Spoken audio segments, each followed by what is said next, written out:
pagi hari ini di acara yang sangat istimewa bersama dengan orang-orang yang istimewa, orang-orang yang telah mengantarkan Bapak Jokowi menjadi Presiden Republik Indonesia. Inilah relawan Jokowi.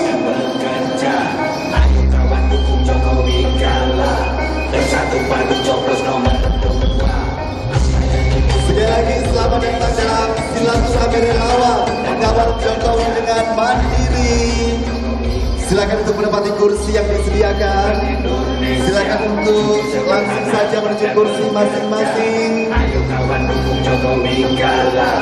Inilah saat yang paling istimewa untuk kita mengumpulkan kembali sahabat-sahabat yang luar biasa, relawan-relawan yang telah dengan penuh ketulusan, penuh kesungguhan mengantarkan Bapak Jokowi menjadi Presiden Republik Indonesia. Relawan-relawan berkomitmen untuk membawa Indonesia pada perubahan yang lebih baik. Hari ini kita bersilaturahmi untuk bersama-sama untuk mengawal Pak Jokowi, untuk mengawal pemerintahan Indonesia menuju Indonesia yang lebih baik. Silakan untuk langsung masuk ke dalam ruangan. Garek Petru Razok, kawan-kawan dan tokoh-tokoh pewayangan yang menggambarkan beragam karakter manusia.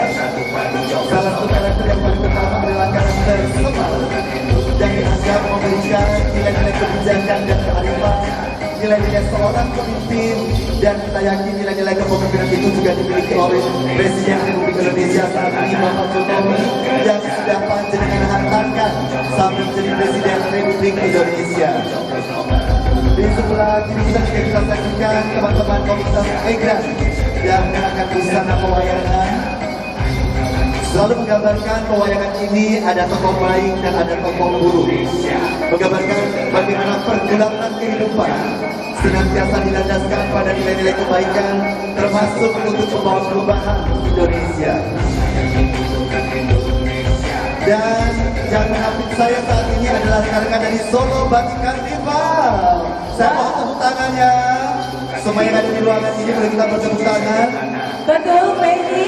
Ya. Sedikit informasi. Iya, Solo Pak. Batik Karnival itu Untuk menjadikan Pak Jokowi sebagai presiden, kita tunjukkan kekompakan kita kembali dan masuk bersama-sama di ruangan ini.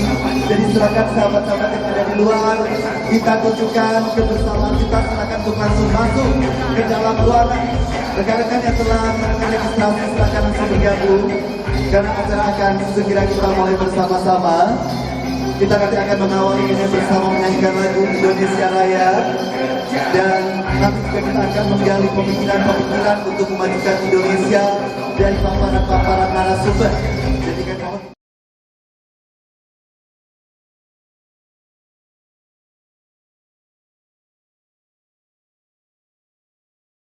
tapi saya bilang saya tidak mau ada nama, silahkan mau nama aja, nama apa aja silahkan. Justru warna-warni ini yang bikin kita kaya, bikin kita bersahabat, bikin kita bersaudara. Ini potensi luar biasa. Saya ingat waktu itu Agus Warteg mana? Dari Tegal berdiri. Nah, itu calon bupati Tegal tuh. Dia bilang ketika ada pengumuman kabinet, Pak Is kenapa nggak jadi menteri katanya. Terus Mas Mul dari Timbul Jati mana itu dari Jakarta. Nah itu dia bilang Pak Is itu pantasnya jadi Menpora, bukan Menteri Pemuda dan Olahraga, tapi Menteri Porak-Poranda. Jadi saya nggak mau. Artinya begini teman-teman, forum ini kita panitia, terima kasih teman-teman Jogja, relawan yang luar biasa. Tepuk tangan untuk panitia dulu yang mengawal acara ini. Kenapa tema besar kita adalah In Jokowi We Trust. Kepada Jokowi kita percaya. Oh ya, sorry saya harus minta maaf kepada Ustadz Usman Abu Bakar dari Tanah Abang. Tolong berdiri di mana? Ustadz Usman, oh ya, tolong itu kameranya. Itu terlantar di bandara. Baru tadi Pak Is saya di bandara. Aduh, saya bilang minta maaf Ustadz. Jadi silaturahmi ini benar-benar silaturahmi. Tidak ada gerakan apapun, tidak ada kemudian saya membentuk pengurus di silaturahmi ini, ketua siapa, sekretaris siapa, tidak. Tetapi yang paling penting di sini nanti kalau panjenengan yang dari Banten, mana dari Banten? Ya, mau ke Jayapura, ada Mas Tamsul. Mas Tamsul tolong berdiri. Saya harus buka, dia sopir di Bandara Sentani. Kalau mau ke Lampung, ada Mas Mulia sama Mas Karyadi, mana? Nah, itu juga sopir. Tapi ada juga di sini pengusaha, cendekiawan, semuanya berkumpul di sini. Ada juga Kangwan, mana Kangwan dari Bandung? Ini Astana Anyar, Bandung, Jawa Barat. Manfaatkan silaturahmi ini untuk teman-teman bisa membaca bagaimana mengawal beliau, sehingga saya sampaikan di sini. belum perkenalkan, nama saya Era. Kebetulan saya bergabung di Gerakan Nasional Revolusi Mental, Mas Is, dan itu pun salah satu dari program Jokowi.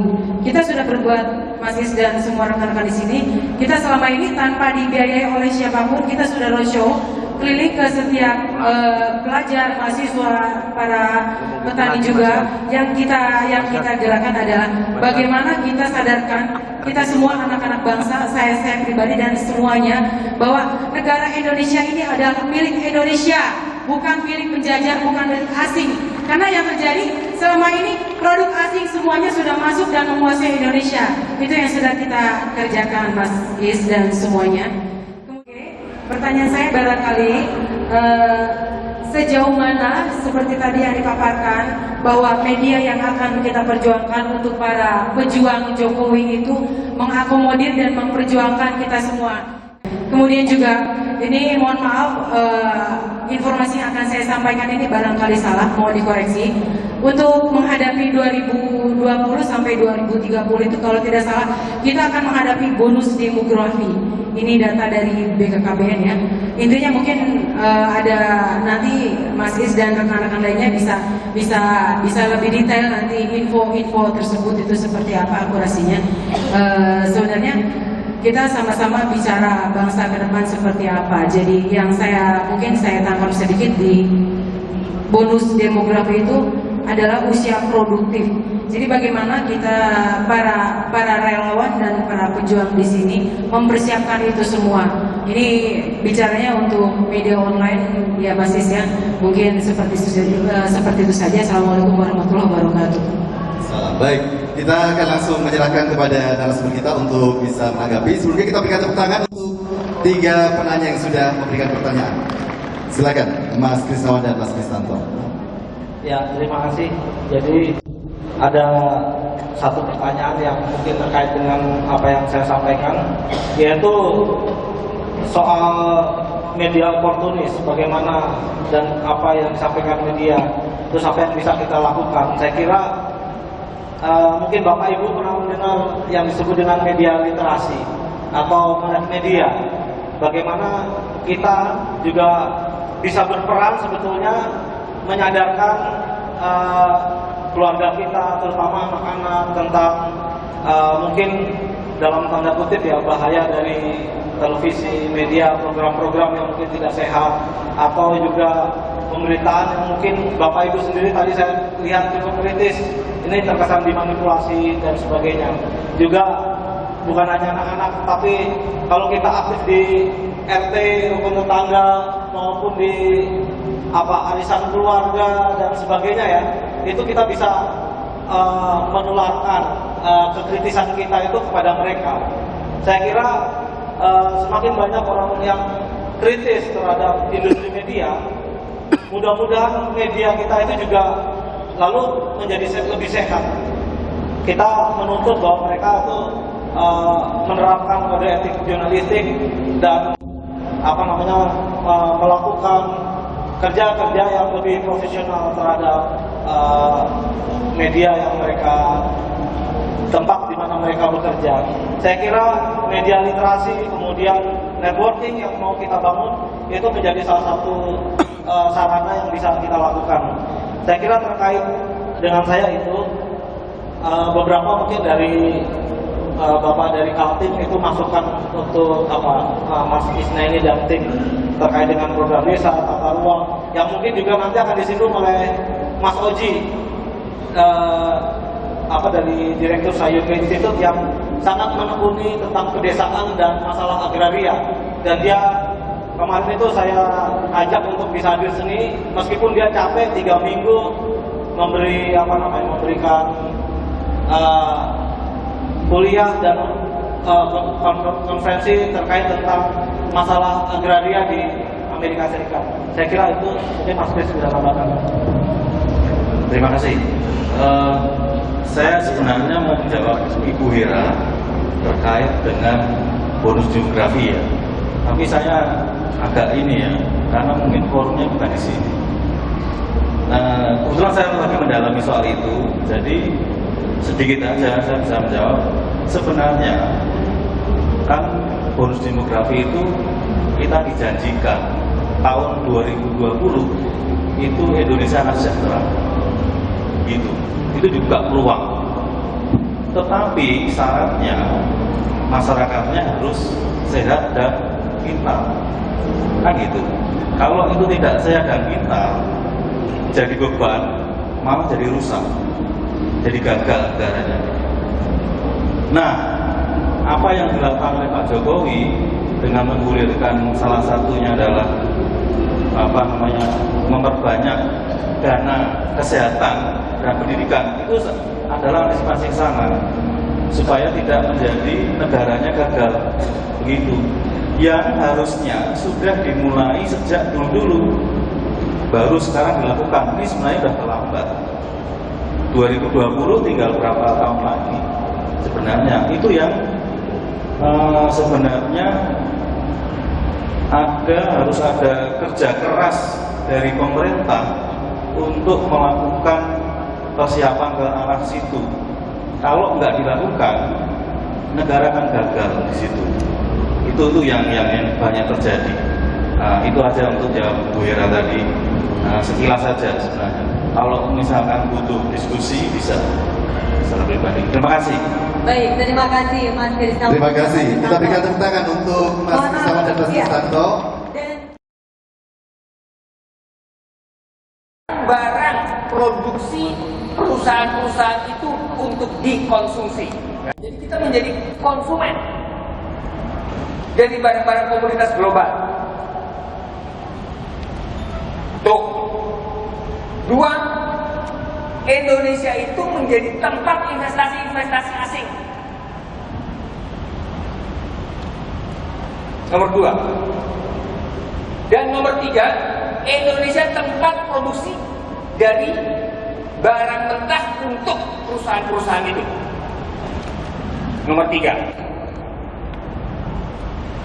Presiden Soekarno dulu menyebut ketiganya itu sebagai warisan kolonial Belanda, penjajahan Belanda. Saya menyebutnya itu sebagai kutukan kolonial. Jadi Indonesia itu berada dalam posisi sebagai negeri tempat pemasok bahan mentah, negeri tempat di mana investasi asing berada di mana-mana, negeri tempat di mana hasil kerja perusahaan-perusahaan itu dikonsumsi oleh orang-orang Indonesia yang jumlahnya sekarang 220 juta lebih.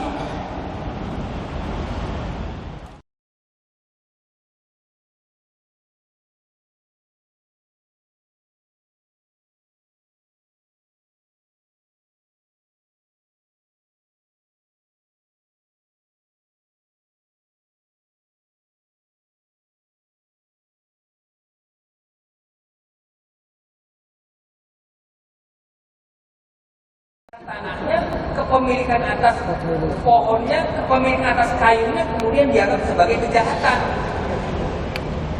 Ini apa kalau bukan penjajahan? Pohon desa, hak pengelolaan desa.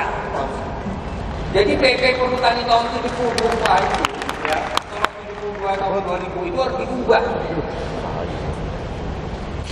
supaya desa-desa itu makmur. Jadi kan membangun dari belakang dan membangun dari desa, dan desa itu memiliki satu penguasaan wilayah. Dan kalau di situ ada hutan, itulah hutan pangkuan desa namanya.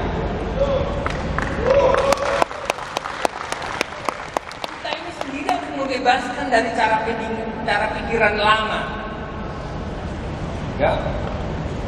Karena itu pandu-pandu Ibu Pertiwi ini bekerjalah pada desa, di tiap desa. Jadi pelopor-pelopor baru gitu. Nanti kalau ada pemilihan kepala desa, tampil menjadi pemimpin desa dan mengatur kembali supaya desa itu punya sumber-sumber penghidupan yang layak untuk menjadi bagian dari kelanjutan hidup rakyat dan alam di tempat itu. Kalau di wilayah itu ada pengendalian wilayah oleh perusahaan raksasa, termasuk perhutani, itu harus dihadapi. 2,3 juta hektar dikuasai oleh perhutani, lebih dari 500.000 sebenarnya sudah digarap rakyat dalam pertanian rakyat.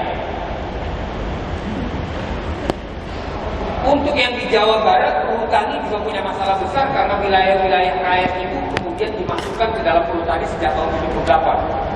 Perhutani mencuri tanah rakyat. Ini sesuatu yang harus diselesaikan sungguh-sungguh.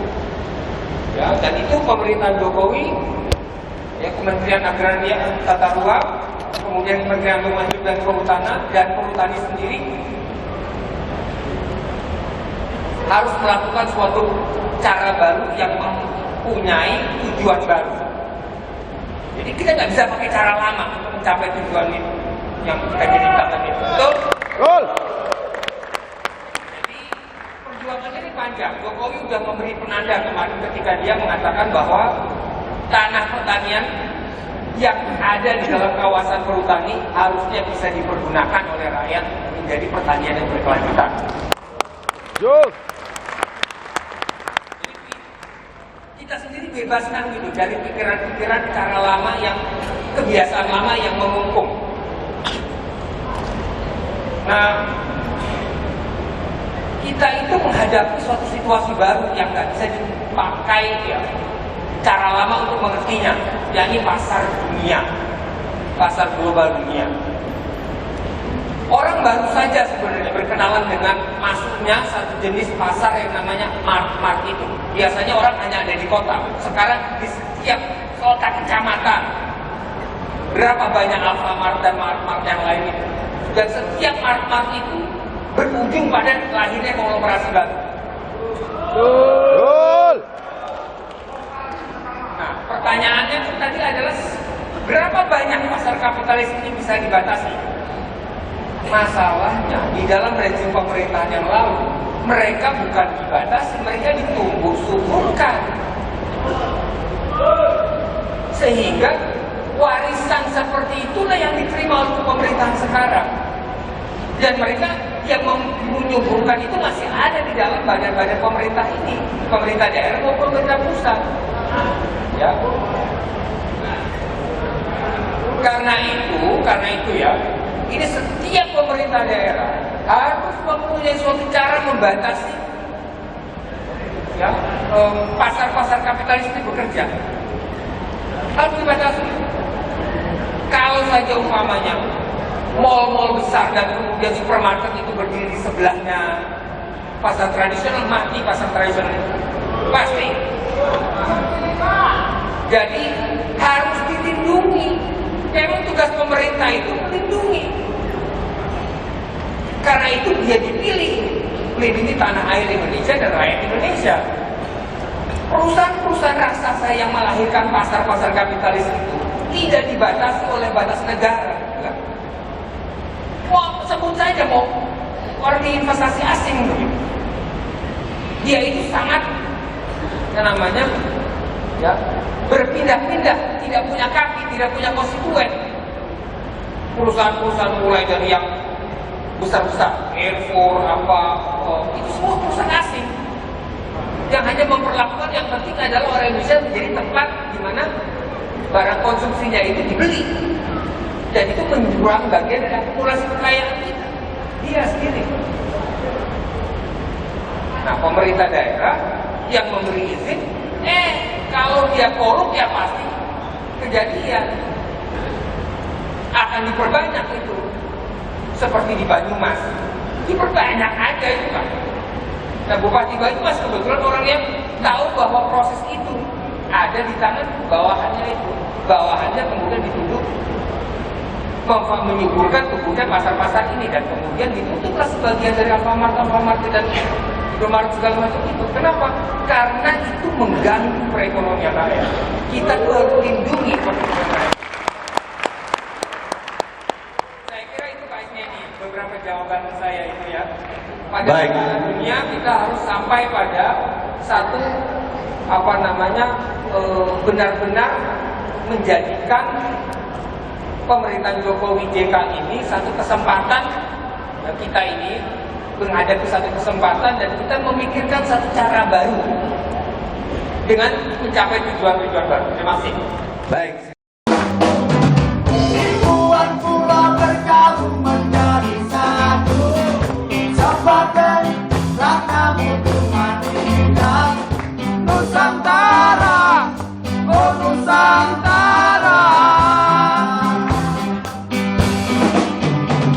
Berlimpah-limpah kekayaan Nusantara, tiada dua rimanya jua Nusantara.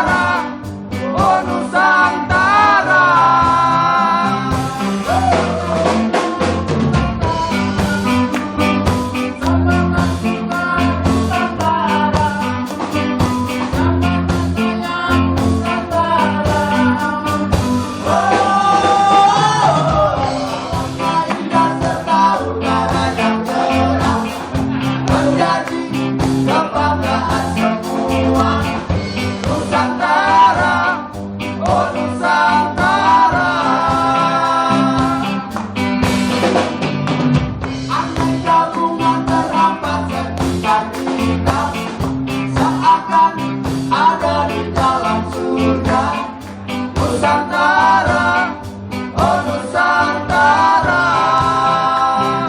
Semangat kenal Nusantara, semangat sayang Nusantara, semangat sayang Nusantara. Ribuan pulau bergabung menjadi satu sebagai warna mutu Madinah. Nusantara, oh Nusantara. Berlimpah-limpah kekayaan Nusantara, tiada dua.